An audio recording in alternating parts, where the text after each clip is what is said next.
Arianto Sutadi, yang saya tegaskan saudara Arianto ini mengedarkan atau menebarkan ancaman kepada masyarakat dengan menyebutkan akan banyak tersangka dari kasus ini. Itu bukan wewenang saudara.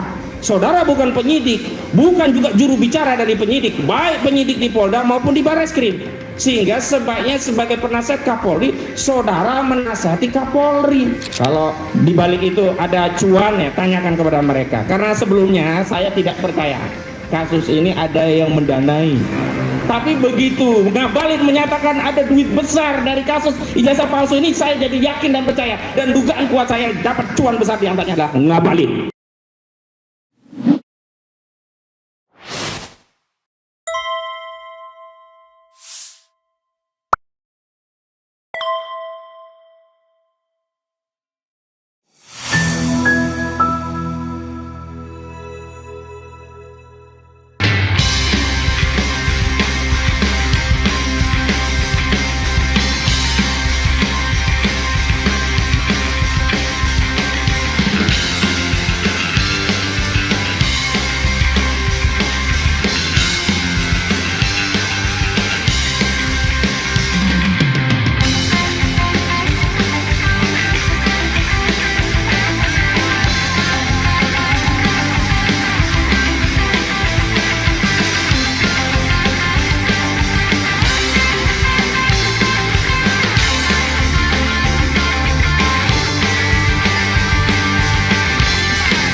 Pak Ngabalin, ini mumpung hari yang baik, saya ketuk hati Anda, ya. Adakah bersedia bersaksi di bawah Al-Quran bahwa tuduhan Anda saya menerima dana besar itu benar atau tidak? Saya berani bersumpah di bawah Al-Quran bahwa itu tidak benar sama sekali. Itu bohong, Bang Ngabalin. Oke, Bang Ngabalin, responnya gimana tuh? Nanti putar ulang semua podcastnya, kemudian dengar baik-baik, pakai hati, pakai pikiran dengan teduh, bahwa proses tuduhan terhadap Jokowi 10 tahun dengan ijazah palsu itu, berapa biaya yang digunakan? Itu dana besar kan, Mas? Karena itulah begitu. Nah, inilah yang terakhir oleh Direktorat Tindak Pidana Barreskrim Mabes Polri, Direktur Tindak Pidana Umumnya, Brigjen Pol Johandani Raharjapuro, waktu mengumumkan hasil tes laboratorium forensik Mabes Polri, menyatakan hasilnya identik dan penyelidikannya itu dihentikan. Nah, terhadap penghentian penyelidikan inilah kemudian tim pembela ulama dan aktivis, ya, pada 26 Mei 2025 itu mengajukan surat ke Biro Pengawas Penyidikan Barreskrim Mabes Polri, yang nanti akan ada penjelasan lanjutan oleh Sekjen TPUA, ini Bang Azam kan. Dan artinya kasus itu meskipun dinyatakan selesai atau dihentikan oleh Barreskrim Mabes Polri, tapi oleh TPUA belum tuntas karena harus ada proses gelar perkara khusus sebagaimana diatur dalam ketentuan pasal 31 junto pasal 33 Peraturan Kapolri nomor 6 tahun 2019. Ini yang harus ditindaklanjuti oleh institusi kepolisian. Kenapa? Karena kalau kami dilibatkan dalam prosesnya, maka kami bertanggung jawab atas hasilnya.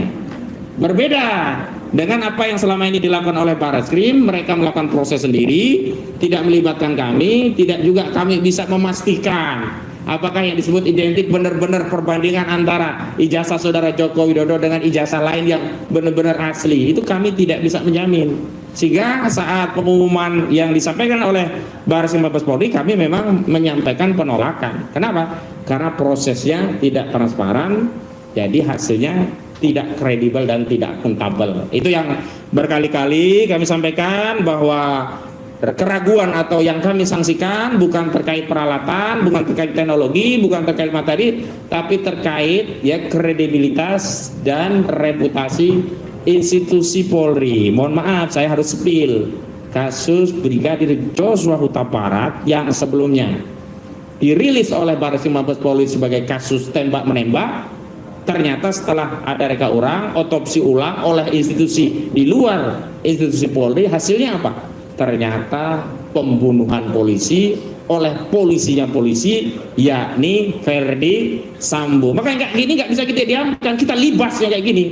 Ya, ketidakadilan itu harus kita libas, dan kami belajar dari itu. Wajar, bukan hanya kami, tentu publik, rakyat juga wajar jika ingin ada transparansi, akuntabilitas dari prosesnya, sehingga kredibilitas dari hasil penyelidikan Bareskrim Mabes Polri itu bisa dipertanggungjawabkan, bukan hanya oleh Bareskrim, juga kita ikut bertanggung jawab. Hari ini kami tegaskan, kami menyatakan tidak ikut bertanggung jawab karena prosesnya tidak pernah dilibatkan.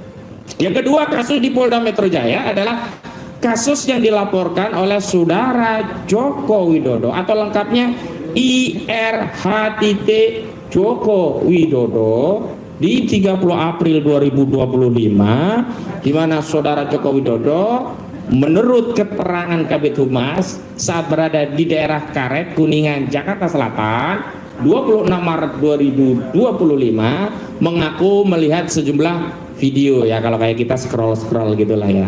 Oh ini ada mungkin ya, kok ada omongan yang saya nggak nyaman. Nah itu yang kemudian dikumpulkan 24 video dan dibuat laporan polisi. Itu yang tidak pernah muncul saat pemeriksaan klien-klien kami memenuhi undangan klarifikasi, karena tidak pernah dijawab peristiwa 26 Maret itu peristiwa apa, tidak pernah disebutkan.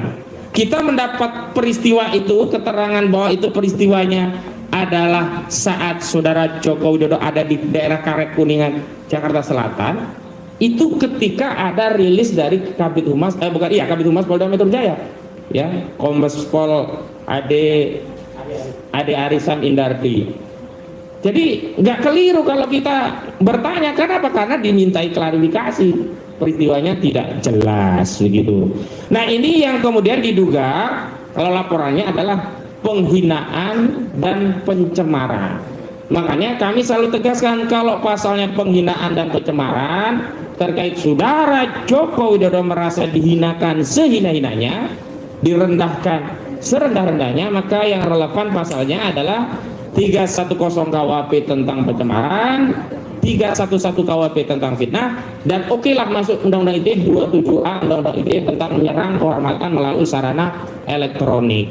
Tapi di undangan klarifikasi itu muncul pasal-pasal selundupan, ya, pasal 35 ya dijuntukan dengan ancaman pidananya, dan pasal 32 dijuntukan dengan ancaman pidananya. Jadi yang 35 itu ancamannya 12 tahun penjara, yang 32 itu ancamannya 8 tahun penjara. Ini yang kami kritisi, yang sampai hari ini tidak mendapatkan jawaban dan klarifikasi. Karena sejak awal tidak ada kasus ini yang mengarah kepada delik selain pencemaran dan fitnah. Kemudian saya juga mau kasih tahu, ternyata di luar Polda Metro Jaya di 30 April 2025 ada juga laporan. Walaupun sekali lagi saya tegaskan, sampai hari ini klien kami belum memiliki status apapun selain pihak yang dimintai klarifikasi. Saya tegaskan sekali lagi, klien kami belum menyandang status apapun atau tidak memiliki status apapun kecuali diminta klarifikasi. Jadi kalau ada media yang menyatakan terlapornya atas nama A, B, C, D, saya katakan itu semuanya keliru, bohong. Kenapa? Justru acuan siapa yang terlapor itu adalah keterangan resmi dari penyidik. Saat penyidik memanggil klien kami dan sebelum terjadi proses mengambil keterangan untuk klarifikasi, itu ditanya, ini terlapornya siapa, agar menjadi jelas. Kalau terlapornya ternyata saudara kita, kan kita boleh menolak untuk memberikan keterangan begitu. Ternyata terlapornya disebutkan baru dalam tahap penyelidikan, ya, jadi nggak jelas. Kalau tahap penyelidikan ini juga ngeri-ngeri juga. Jadi saya ingat statement, nanti tolong dikomentari ya Bu Kurnia, dari penasihat Kapolri Irjen Pol Purnawirawan Arianto Sutadi, yang saya tegaskan saudara Arianto ini mengedarkan atau menebarkan ancaman kepada masyarakat dengan menyebutkan akan banyak tersangka dari kasus ini. Itu bukan wewenang saudara, Saudara bukan penyidik, bukan juga juru bicara dari penyidik, baik penyidik di Polda maupun di Barreskrim. Sehingga sebaiknya sebagai penasihat Kapolri, saudara menasihati Kapolri, bukan mengedar tudingan kepada masyarakat, mengedarkan kecemasan kepada masyarakat seolah-olah siapapun yang terlibat dalam pro kontra ijazah palsu saudara Jokowi, hati-hati bisa jadi tersangka. Ya, ini yang nanti akan didetailkan oleh Bu Kurnia Triroyani. Jadi saya lanjutkan, selain di Polda ada laporan yang lain, misalkan di Polres Jakarta Selatan dan Polres Jakarta Pusat. Ada dua entitas yang juga melaporkan perihal yang sama terkait ijazah palsu saudara Jokowi, tapi dengan judul pidana yang berbeda, bukan lagi pencemaran tapi menggunakan pasal penghasutan 160 KUHP, dan ini sudah masuk duluan sebelum saudara Joko Widodo memasukkan laporan di 30 April 2025. Tapi kemarin saya baca di media, kasus ini disatukan atau dikonsolidasi ke Polda Metro Jaya. Tapi kalau saya punya pendapat, ini sebenarnya bukan dikonsolidasi, sebenarnya tak layak ditindaklanjuti karena nggak relevan. Ini sama saja oleh Polres Jakarta Selatan, oleh Polres Jakarta Pusat, kasusnya ini ditolak. Ya, laporan dari Pemuda Patriot itu dan juga Pradi Bersatu sebenarnya secara substansi tidak layak. Tapi ya kasihan kalau dibilang nanti ditolak, nggak layak, dikira nggak ngerti ya, bikin laporan polisi, ya dihiburlah, Bapak, kasus Bapak kita konsolidasi ke Polda gitu kira-kira. Ya nggak apa-apa lah. Tapi saya ingin menegaskan kasus ini sudah masuk pada proses yang masuk kategori lex spesialis, dan dalam asas hukum dikenal kaidah lex spesialis derojat lex generalis. Lex spesialisnya adalah delik aduan saudara Joko Widodo yang menyatakan dirinya direndahkan serendah-rendahnya dan merasa dihina sehina-hinanya, maka pasal yang spesialis punya legal konstitusional untuk menyelidiki perkara ini hanya pasal 310 KUHP, 311 KUHP, kalau ITE-nya hanya 27A Undang-Undang ITE. Maka dengan demikian seluruh laporan yang berkaitan dengan ijazah palsu, yang berkaitan dengan tuduhan apapun termasuk tuduhan penghasutan itu tidak bernilai. Karena itu delik publik, delik umum. Nggak mungkin juga nanti karena kewenangan pengadilan berbeda nanti sidang, misalnya saudara Joko Widodo baru diadili sebagai saksi korban di Pengadilan Negeri Jakarta Selatan karena Polda Metro Jaya ada di Jakarta Selatan. Besoknya dipanggil hakim Pengadilan Negeri Jakarta Pusat berdasarkan laporan dari Polres Jakarta Pusat. Kan ini membingungkan gitu loh. Kasihan Pak Jokowi yang nanti dipanggil-panggil terus gitu loh. Diperiksa dari peradilan sini, peradilan yang lain. Fokus saja ya, saya minta penyidik fokus karena sudah ada lex spesialis, yakni saudara Jokowi, dan memang delik aduan yang berwenang untuk mengadukan komplain terhadap wibawanya, marwahnya tercederai hanyalah korban. Jadi nggak ada urusan itu dengan Pradi Bersatu, nggak ada urusan itu dengan apa satunya Patriot Nusantara, nggak ada urusan itu dengan apa yang mengatakan dirinya Reco, Proco, apalagi Reco dan yang lainnya. Itu soulmate ya, itu nggak punya nilai. Makanya ini hanya punya nilai apa, bikin gaduh di masyarakat saja.